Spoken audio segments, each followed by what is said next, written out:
특정인의 개인정보를 불법 수집해 뒷조사하고 이를 미끼로 의뢰인들까지 협박해 돈을 뜯어온 흥신소업자들이 무더기로 적발됐습니다. 그런가 하면 아내에게 수면제를 먹이고 주사로 독극물을 투입해 숨지게 한 성형외과 의사에겐 사형이 구형됐습니다. 노영희 변호사와 함께 관련 이야기 나눠보겠습니다. 안녕하십니까? 네, 안녕하십니까? 저희 방금 전에 리포트에도 나왔듯이 이 흥신소, 네. 심부름센터 이런 걸로 저희가 잘 아는 것 같은데 네. 이게 아직도 이렇게 좀 불법적인 일을 많이 하고 있는 건가 봐요. 그러니까 예전에 이제 개인정보보호법이 강화되기 전에는 사실은 여러 가지 불법적인 일을 상당히 많이 해서 뭐 주민들의 등본 같은 것도 막 마음대로 발급해 오고 이런 예. 적이 있었는데 그게 사실은 많이 줄어들었다고 생각을 했었거든요. 근데 알고 봤더니 그렇지 않고 오히려 점점 더 이제 진화된 형태로 이런 흥신소를 운영하시는 분들이 많이 있더라는 게 확인이 예. 됐고요. 특히 이제 이런 분들이 그 간통죄가 폐지되면서부터 이제 배우자에 대한 부정행위 같은 것들을 좀 증거를 확실히 찾아달라고 하는 요구부터 시작해서 저 사람에게 돈을 내가 빌려줬는데 갚아달라고 해달라. 근데 예. 그거를 좀 협박성으로 좀 해달라. 막 이런 요구까지 정말 안 하는 일 없이 다 하시는 것으로 지금 얘기가 되고 있습니다. 네, 저는 궁금한 점이요. 개인정보 같은 거 어디서 빼내는지도 궁금하고 네. 또 뒷조사를 하는데 대략 얼마 정도의 돈이 네. 드는지도 사실 많은 분들이 궁금해하실 것 같거든요. 사실 개인정보 특히 이제 주민등록번호 같은 것들은 개인정보보호법에서는 고유식별 정보라고 해서 매우 중요하게 취급하는 정보인데 예. 이런 정보들 우리가 사실 아무 곳에서나 마음대로 줘요. 우리 스스로가. 예를 들면은 뭐 핸드폰 가입할 때도 주고 또 은행에서 뭐 예금할 때도 당연히 주고 또 이제 그 대출 같은 거 받을 때도 주거든요. 그러니까 이제 그런 곳에서 근무하시던 분들이 그곳을 나오면서 그런 정보들을 따로 가지고 있다가 그것들을 파는 형태로 지금 많이 얘기가 되는 걸로 알고 있고요. 또 이제 우리가 그 어떤 사이트 같은 데 가입하면 그 사이트 해킹해가지고 뭐 정보가 다 유출됐다 이런 얘기 많이 나오지 예. 않습니까? 그런 식으로도 정보들이 많이 넘어가는데 한 건당, 그러니까 한 사람의 개인정보를 넘기는 데 예를 들면 뭐 작게는 10만 원, 예. 어떤 경우는 뭐 50만 원 해서 뭐 300만 원까지 거래가 되기도 하고요. 실질적으로 이제 이런 식으로 거래가 되는 것들을 제대로 잡아내지도 못하는 경우가 많고 사실 우리들의 지금 우리 3명이 앉아 있지만 우리 정보도 아마 엄청나게 많이 나가 있을 거라고 좀 네. 생각하고 있습니다. 솔직히 말하면. 알겠습니다. 작년에 제가 이걸 기획 취재를 한번 했던 적이 아, 있습니다. 네. 그래서 그때 흥신소를 운영하시는 분들을 아주 많이 만난 적이 있는데 네, 일주일 네. 동안 네. 그분들이 얘기하시기를 브로커는 따로 있고 그리고 현재 공무원분들 혹은 그렇죠. 통신사 직원분들이 안에서 내부 정보를 빼주시는 분이 있고 그 브로커들은 정보만 수집해서 흥신소에 넘겨준다 이런 얘기를 하시던데 저는 궁금한 게 이분들은 당연히 처벌을 받겠죠. 네, 네. 의뢰를 하는 사람이 이분들은 어쨌든 불법적인 일을 해달라고 의뢰를 하는 거지 않습니까? 이분들은 별 처벌을 안 받나요? 그러니까 기본적으로 그분들이 불법적인 것을 알면서도 불법적으로라도 해서 알려주세요라고 하게 되면 당연히 처벌을 받겠죠. 예. 근데 그렇게 하지 않고 그 사람들은 그냥 이러이러한 정보를 좀 알려주세요라고 하면 실제 그 정보를 취득하는 데 있어서 그 사람이 불법적인 행위를 한 건 아니기 때문에 예. 그런 경우에는 처벌받기 어려운 경우가 상당히 많습니다. 그렇지만 또 어떤 경우에는 이 그 정보를 중간에서 취득해서 주는 사람이 불법적인 행동을 할 것을 알고 그것을 뭐 교사하거나 공범의 형태로 같이 한다라는 식이 이제 만약에 법원에서 판결이 난다고 한다면 당연히 같이 공범으로 처벌될 가능성도 많이 있는 거죠. 네. 근데 제가 의뢰인이라고 한다면 그냥 해주세요.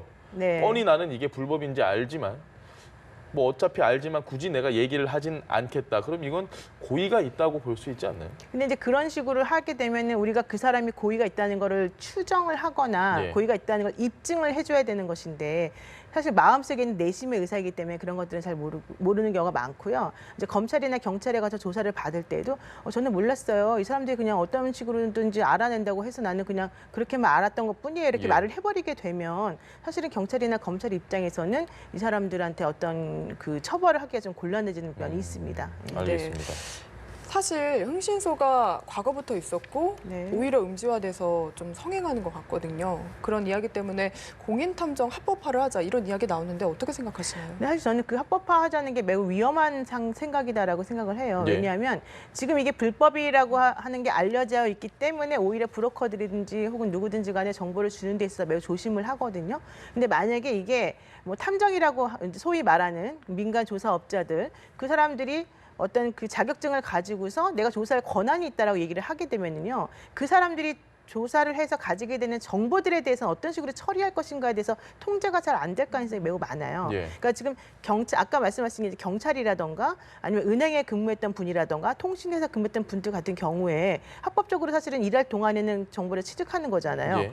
그런 분들 지금 현재 그거 못 갖고 나오는 게 원래 원칙이거든요. 그럼에도 불구하고 그분들이 퇴직하면서 혹은 중간에 그만두면서 그 정보들을 몰래 가지고 나온단 말이에요. 예. 그런 것들이 만약에 민간조사법이라고 하는 것이 합법화가 되게 되면 나는 당연히 그런 정보들을 수집해서 내가 수집할 권한이 있어라고 생각을 할 수가 있고 권한을 가지고 있는 사람이니까 내가 그 사람에게 정보를 주는 것도 문제가 없다라고 생각할 수 있고 예. 그런 정보들이 쌓여서 불법적으로 유통될 가능성도 있고 그러니까 상당히 더 위험해질 수 있다. 오히려 고양이에게 생선을 맡기는 격이 될 수 있다 이렇게 생각할 수 있습니다. 알겠습니다. 불법에도 그 등급이 있다라고 얘기하기는 좀 그렇지만 네네.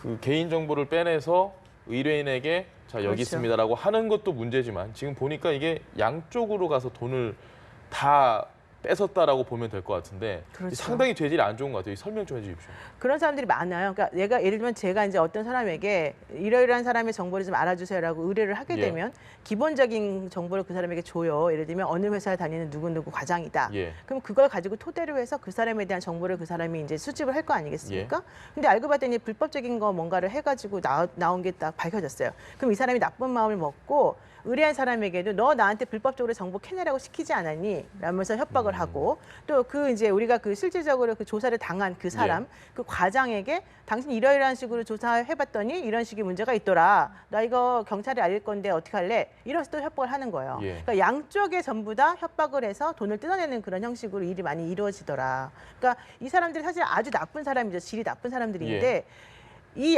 양쪽이 가진 약점을 전부 다 알고 있는 거죠. 그래서 양쪽이 전부 다 그 돈을 가지고서 흥정을 하면서 누구한테 이 정보를 줄까 이러면서 이제 막 미끼를 막 던지는 식으로도 하고 이렇습니다. 엮이지 않는 게 좋겠네요. 그런 그렇죠. 그러니까 그런 행동 아예 하지 않는 게 좋고 우리 같은 경우는 기본적으로 법원을 통해서 정보 같은 것들을 많이 얻는데 이제 소송까지 가기 전엔 사실 그렇게 하기가 어렵지 않습니까? 그래서 이제 그런 경우에는 정말 꼭 필요한 경우라고 한다면 구청이라든가 아니면 우리 공공기관에는 우리들이 원하는 정보를 원래는 열람 신청하면은 그걸 주게끔 되어 예. 있어요. 그러니까 그런 제도를 활용하시는 게 더 나을 것 같습니다. 알겠습니다. 네, 화제를 좀 바꿔서요. 지난 3월에 발생했던 사건인데 약물로 성형외과 의사가 아내를 위장한 뒤에 살해를 했습니다. 이 사건에 대해서 검찰이 사형을 구형을 했는데 변호사님 의견은 어떠신가요? 이 사람은 요즘 정말 그 옆에서 자고 있는 그 자기 남편이나 와이프를 잘 봐야 됩니다. 평상시에 잘해줘야 네. 됩니다. 이 의사는요, 서울에서 이제 성형외과를 운영을 예. 하고 있다가 그 의료사고가 났습니다. 그래서 병원이 문을 닫고 당진으로 내려갔어요. 예. 당진 내려가서 지난 4월에 재혼을 했어요. 그래서 재혼하니 여자분이 재산이 조금 있었던 것 같아요. 네. 이 여자분이 병원을 차려줬어요. 그러고 난 다음에 자기 채무가 아직도 5억 원이가 남아 있었대요. 그러니까 이 5억 원을 갚고 자기가 재산을 가로채기 위해서 그 부인을 살해하려는 시도를 이전에 했었다는 거예요. 그런데 이제 그게 제대로 밝혀지지 않고 있다가 예. 얼마 전에 부인이 죽었다라고 하면서 이제 장례를 빨리 치러버렸는데 예. 유가족들이 너무 보니까 이상한 거예요. 이 와이프가 왜 죽었는지, 그러니까 딸이 왜 죽었는지 몰라서. 그래서 의뢰를 했더니 알고 봤더니 수면제를 먹여서, 그러니까 자기가 처방을 예. 할 수 있잖아요, 의사니까. 그러니까 수면제를 먹여서 잠을 재우고 난 다음에 외국에서 사형을 집행할 때 쓰는 독극물이 있습니다. 예. 그 독극물을 자기가 구해서 그 부인에게 먹여가지고 죽인 거예요. 그래놓고는 심장병을 원래 앓고 있었는데 이번에 심장병으로 죽었다. 예. 왜냐면 의사니까 이제 처방이나 뭐 사인 같은 것들을 밝힐 수 있지 않습니까?